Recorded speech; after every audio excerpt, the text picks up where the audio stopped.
Good evening. Thank you so much for joining. This is Liz Whitaker of Divination Station Tarot. There we go. Thank you for joining this first edition of Dive into Divination. Hello. I'm going to share this out as always, and if you do want to, thank you. If you want to share this out yourself, please do so. Comment, #shared.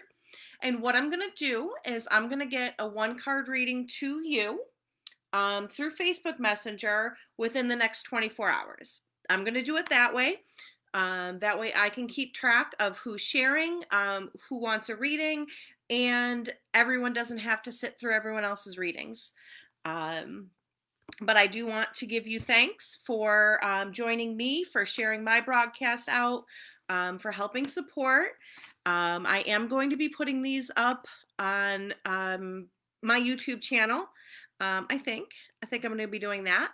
So feel free to ask questions as we're going along. And again, if you do share it out, please comment, #shared, so I know that you are that you did share. And like I said, what I will do is I can kind of keep track, and when you do that, like I said, I'm going to get you on a list and I'm going to get you a reading via through Facebook Messenger. I think that way it'll work a little bit better. Okay, so expect a Facebook message from me, like I said, within 24 hours. So thank you so much to those that have already shared. And I'm going to go ahead and get this out a couple places myself.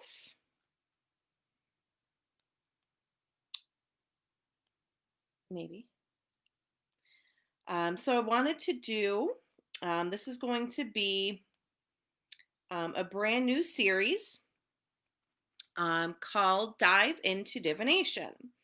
So what this is going to be, I'm going to talk about different, today we're going to be talking about the history of divination and some of the forms of divination, where they come from. There we go. Who uses it, why we use it, and all that. Like I said, I'm just sharing this a few pages. Sharing it out to Rising Goddess, sharing it out to my personal page. I'm going to share it to my group. I do have a group. It is Divination Station. I'm real clever. If you do want to be a part of that and you are not already, let me know. I'll add you in. There we go. Awesome. So, and I'm just going to go ahead and get the shares down first, and then we're going to jump into the presentation, the lesson, I don't know, the chat.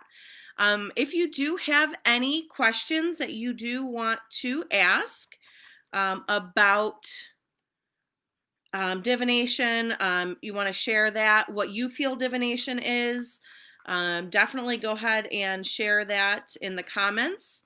I will comment and answer to the best of my ability. Just started doing research on all of these, so. Okay. And an Etsy. Yes, I do have an Etsy. Okay. So dive into divination. What is divination? So this is the straight up dictionary definition. It is the practice of seeking knowledge of the future or the unknown by supernatural means.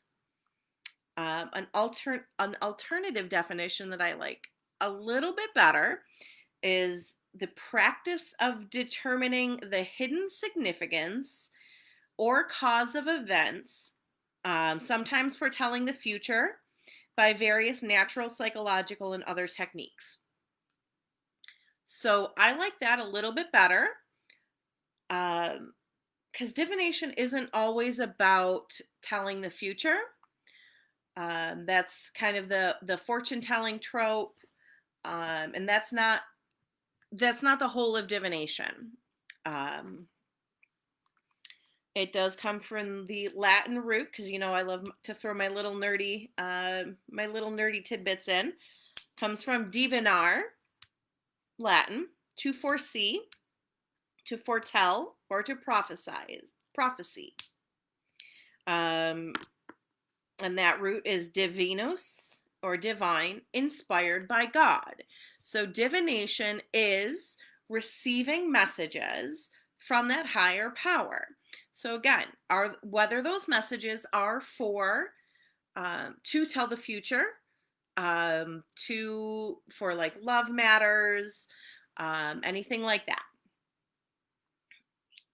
It is a standardized practice or ritual or occult means. So think about this. If you have stone casting, okay, and every time you pick up stones and you throw them down and you just kind of fly off the seat of your pants, right? There has to be a standardized method, okay? That doesn't mean that intuition doesn't come in. That just means that there is a set of guidelines. I don't want to say rules, a set of guidelines. So when you're reading tarot, there's a set of guidelines. You read the cards, you see the pictures on the cards, you read them in an order. If you are doing something like candle wax, right? You let the candles drip, you let the wax drip, and then you have kind of an idea of what you're looking for. Charm casting, stone casting, anything like that, you have to have that basis of what you're looking at. Otherwise, I mean, yes, of course, intuition is always, always, always there.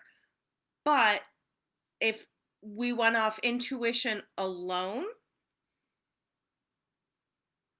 now here's a good question. Is that divination? I'm going to argue yes and no. I'm going to say yes, it is, because that's what we use when we are using divination, when we are using tools.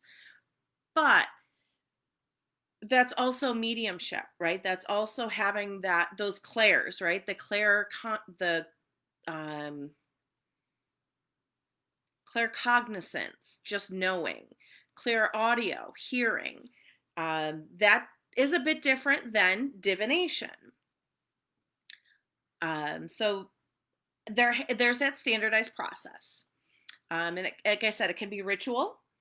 I know readers that, they lay out their cloth, they light their incense, they do their meditation, they shuffle their deck a certain way, and then they spread out the cards. Occult means, so what really pinged with that is scrying, okay, which is divination using a scrying plate or bowl. But again, they're looking for specific things. So that's kind of what divination is.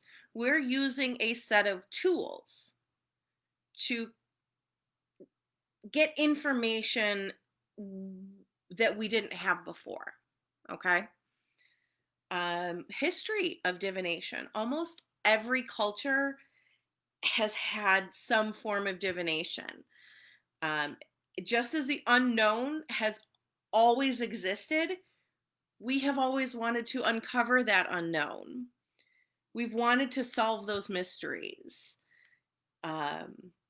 Before cards or stones or shells or any physical tools, humans had the stars, that we've used the stars for navigation, for storytelling, to fulfill those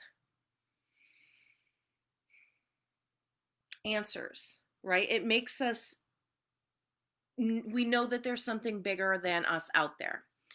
And as soon as we realized that, we started to try to figure it out, right? We have the constellations. The constellations have been named for millennia, or at least, a while. Planets, eclipses, comets, all of that turned into astrology. So astrology came from observing the heavens, observing celestial movements. Astrology came from that. Astrology and astronomy were basically the same thing until, you had the Copernicus, the heliocentric, until you had these guys kind of like sorting it all out. Before that, they were kind of one and the same. So astrology is used for divination. You can pick a date and run the charts for there. The ephemera, that's what ephemera are used for. I think I have some right here. So if you're not familiar what ephemera is, it is a table that looks like any other mathematical table. Okay, I'm going to bring this up. This is from my Magic of Eye planner. So in the back, this is going to just look jumbled on here, I know. This is ephemera. It shows you on any given day where the planets are and what's going on. So you can pick a day in the future, look at this ephemera, and see what's going to go on in that day. And you can say, okay, March 4th, Mars is going to be in 0 degrees Gemini,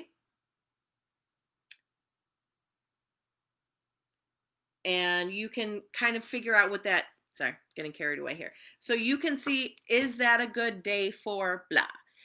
It's what royal astrologers, political astrologers, presidents still have had astrologers up until like this century. It hasn't gone anywhere. People started using natural elements. So sticks. You have the Ogham, and I do not know if I am pronouncing that right. If anybody knows, let me know. So Ogham, Ogham, is Celtic stick casting. They have like the little slashes on a stick, and that's how they divine. So they, would pick up the sticks and carve on it. Bone casting has been used forever. Rocks, stone casting, shells, tortoise shells, turtle shells, polished bits of turtle shells were used in, I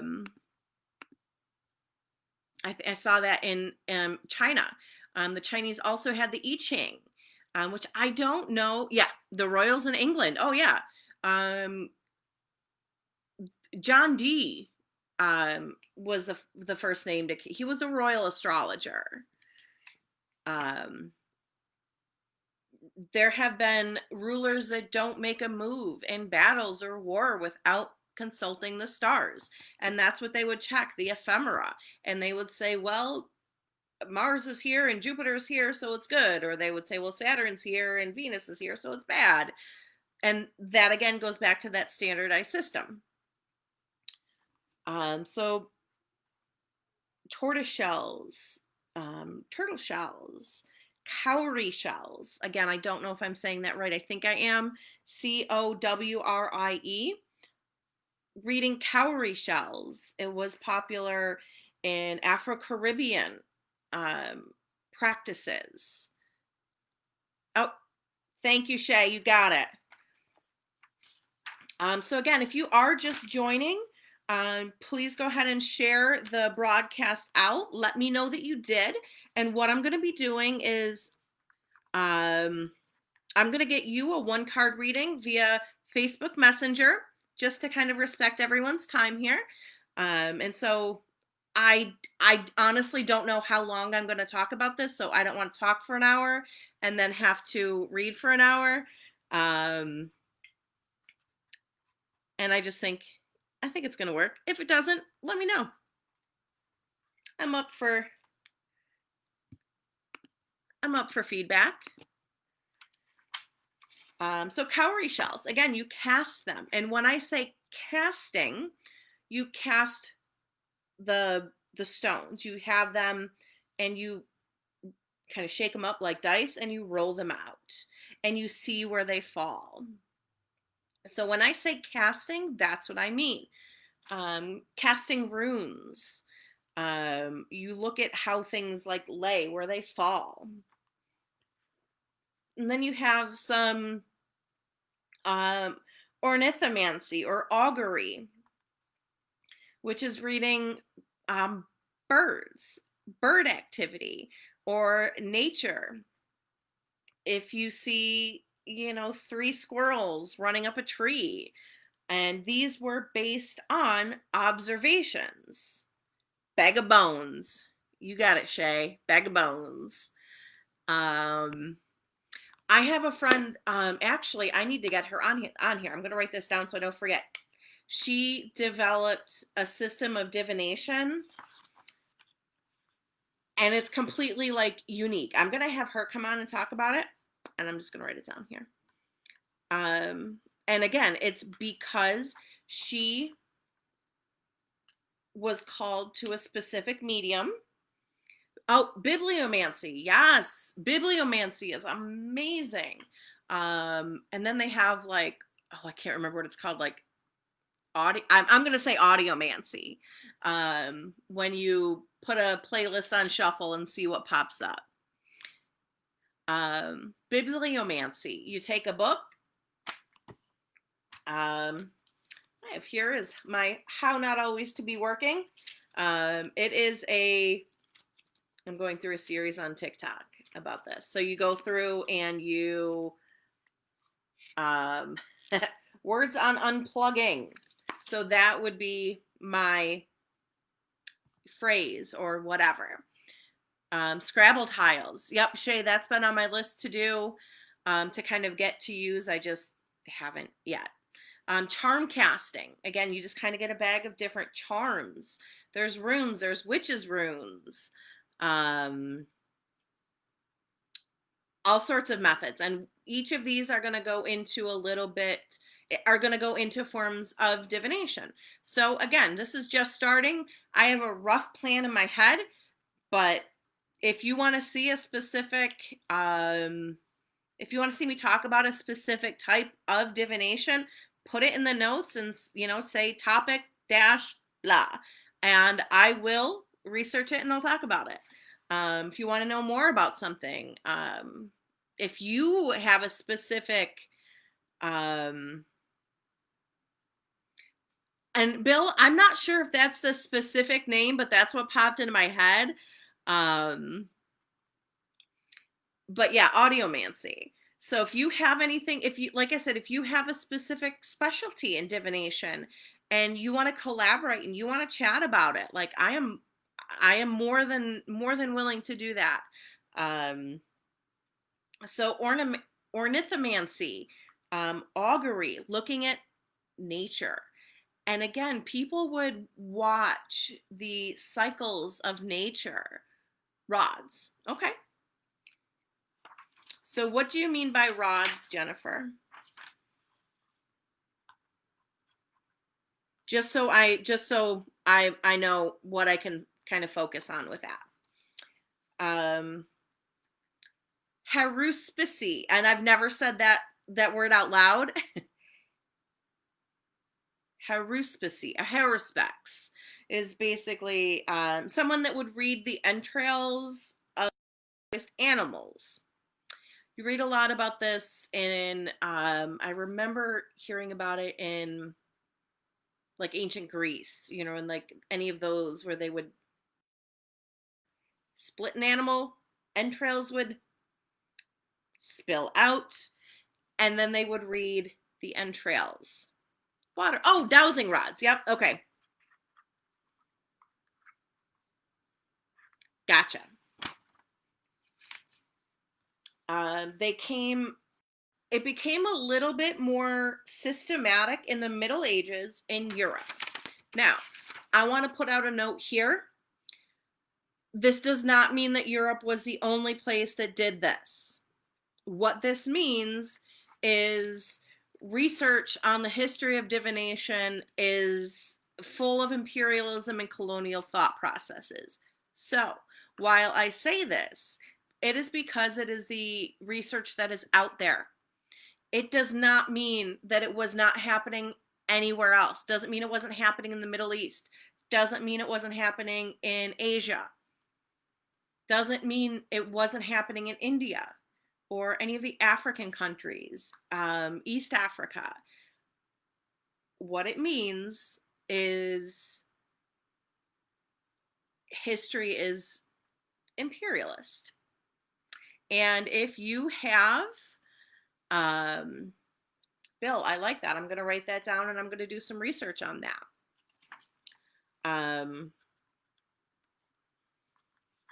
What it means is people that have done the research have done research in ways to make them come out looking like they did it, right?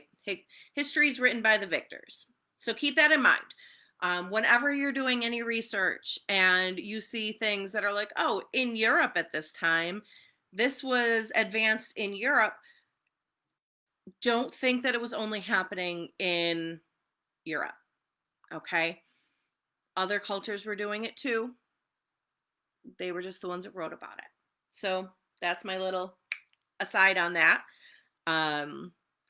So as a general rule, as literacy increased, writing down divination techniques, divination forms also increased, which makes sense, right? I mean, same thing with like history.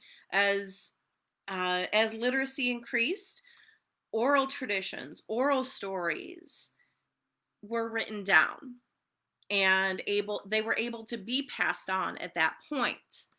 Of course, more people that can read and write, more people that read and write things down. There are 5 main branches in current use, and I'm going to say main branches. This is by no means, exhaustive. This is just kind of the big 5.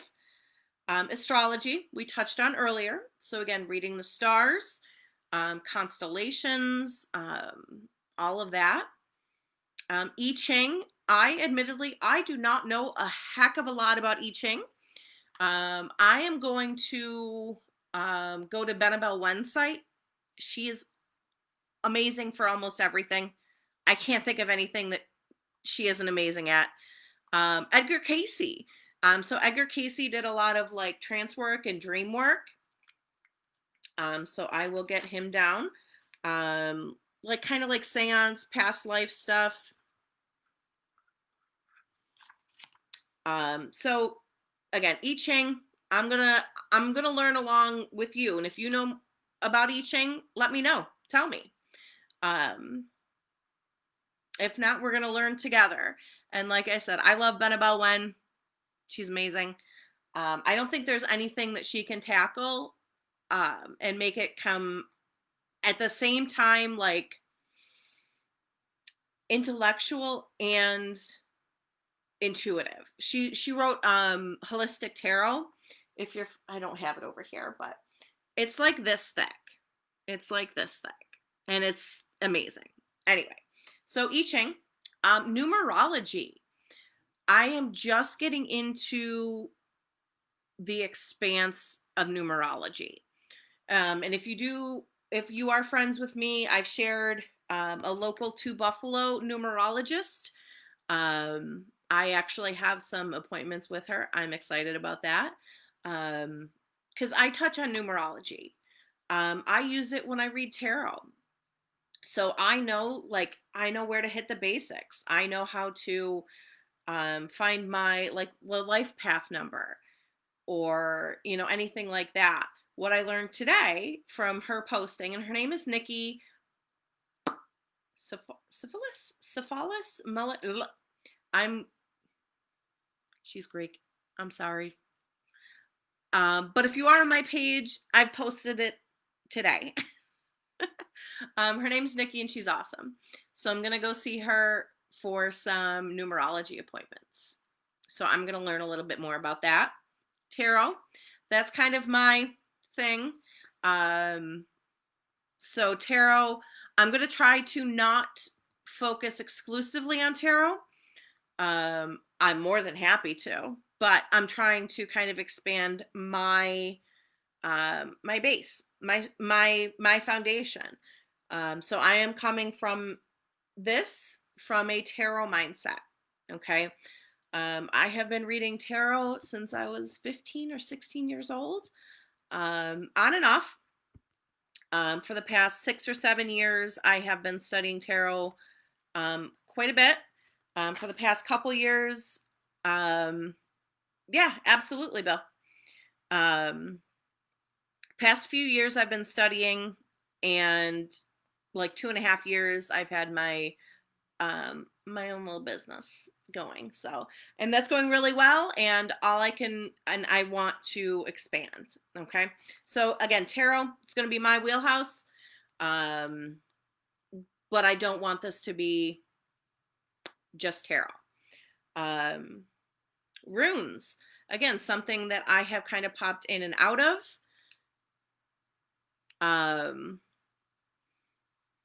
I understand the runes. I've done some rune casting. I have some rune decks. But I am not proficient with runes. But those are the big five. So I'll probably hit those first and just kind of do an overview of the big five. And then, kind of pop in the more niche ones, okay? So let me know what you want. What do you want to, and I'm writing down here the ideas that you're coming at me with. I'm going to write those down and fit them in. And again, make sure if you did share, let me know. I will get you a reading. Again, it's going to be I'm going to Facebook message you within the next 24 hours. So give me a little bit of time to get the reading, get it out to you. Yeah. And that is about what I have today. That's all right. Half an hour. So dive into divination. So I'm excited to really take this on with you. And again, any feedback or any suggestions I would love to hear. Okay. So I'm just going to, again, go ahead and wrap up for today. What is divination? So I will go ahead, and this will be on my page, and I'm also going to post it on my YouTube channel. And I do have a sponsor today. It is Rising Goddess. Rising Goddess is there we go. It is a metaphysical supply shop in Buffalo, New York. We will ship. Okay. We do have video appointments. We don't have necessarily a shopping website yet. We don't have a Shopify or anything, but we're working on it. But definitely, if you do have some needs, we can do a video shopping appointment with you, ship things out. We are doing a live sale on Thursday. Okay, that is this Thursday. That will be 6 p.m. Eastern time. And if you do want to join in, go ahead and like the page. And when you do that, you'll be notified of the when we go live. Okay, again, that will be Thursday, January 28th. That's going to be at 6 p.m. Rising Goddess Metaphysical Supply Shop in Tonawanda, New York. Yeah, I'm going to go ahead and wrap up, give you some time back for your day. And I look forward to seeing you next Monday. These are going to be on Mondays at 8 p.m. Eastern time. Okay, bye. Thank you so much again, and stay safe and stay healthy. Bye. Jennifer, awesome. I might hit you up with that.